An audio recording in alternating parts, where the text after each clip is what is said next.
Listen, I do think at times he was immature. I don't think the Browns should keep talking about it, and even if this is all old reporting, one of the reasons they are going to be so objectively screwed over the first minimum 8 to 10 games of the season is because they couldn't stop talking trash about Baker Mayfield while he was still there.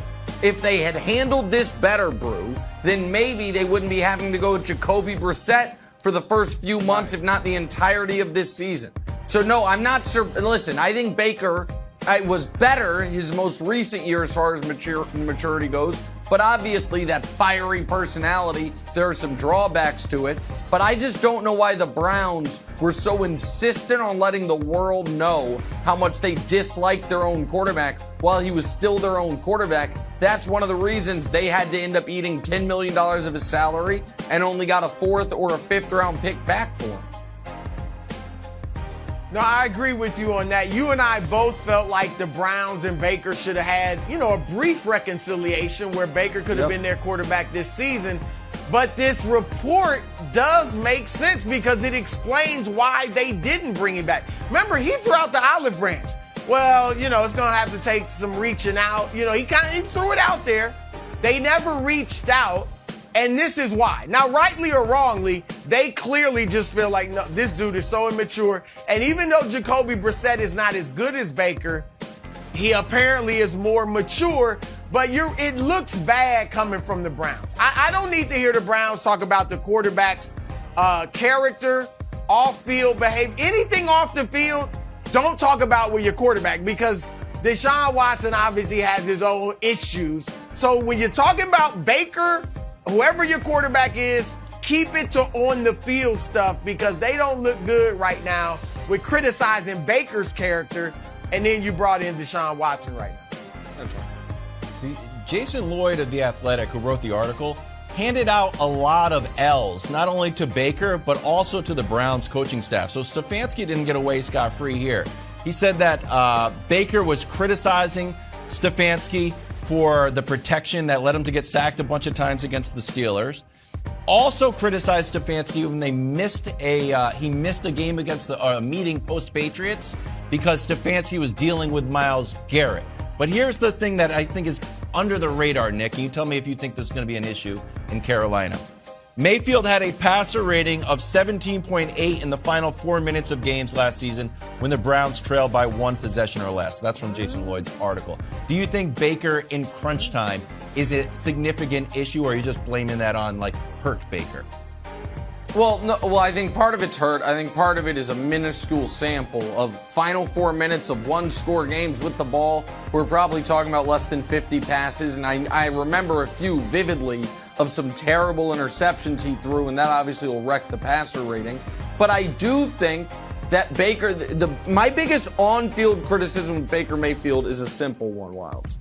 He needs to recognize he is no longer an elite athlete for his position. He was fine athletically, collegiately.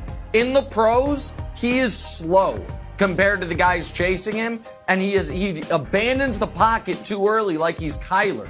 He's not the athlete Kyler is, and he too often tries to go make things happen with his legs. He can't do that. Oh, they're foul. They are so foul. And Wilds, we have found a photo of that anonymous coach. Check this out. There's a little surprise for the show. Check this out. I think we got it. Do we have that photo? Really uncovering. The one on the left. That's the anonymous. You see Todd Bowles and then the anonymous coach. And apparently this coach, Nick, has never seen the graphic. He's never seen the graphic. All right? Everyone has. This anonymous coach got some nerve. Never seen the graphic, and he's talking mess. But there it is. Here's the deal.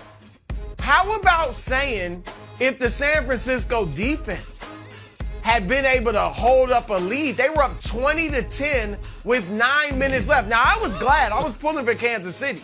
But they were up 20-10 with 9 minutes left in the game and couldn't stop the Chiefs. Okay, so how about that? Jimmy G shouldn't have been in position where he had to hit Emmanuel Sanders for that touchdown pass to win the Super Bowl. How about that? And Nick, I know you want to bash him, But in that season, 2019, guess who led the NFL in deep ball completion percentage?